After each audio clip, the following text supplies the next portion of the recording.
Hey everybody, and welcome back to Excel With. In today's video, I'm going to show you how you can create a heat map in Excel, just like the ones you can see here.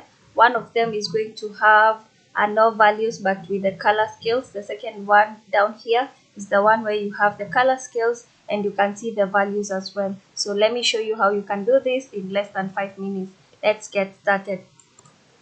I'm working with monthly sales performance by product category from January to December for different products. As you can see, I've got electronics, clothing, home and garden, sport equipment, books and media, beauty and health. So what we need to understand from this data is we want to know which month had the highest number of sales and which product that was it. As you can see, it's not easy to tell while you're looking at this data, but when we use our heat map, it's going to be you're going to see this very easily. So let's do this. The first step that you need to do, highlight or select all your data, or under styles, click on conditional formatting and then click on color scales and choose one of the colors that you want. See, the first one, green is the highest, and yellow is the least, but we don't want to work with that. Let's go and choose blue and red. So click on that. So once you click on it, as you can see, 398 electronics were sold for 398 in December. That was the highest.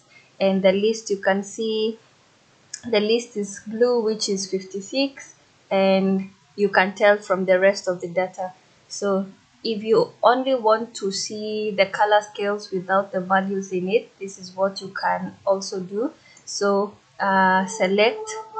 just select the values alone, right click and click on format cells. Under category, click on custom. On general, under type, where we have general, type in your 3 semicolons and click on OK.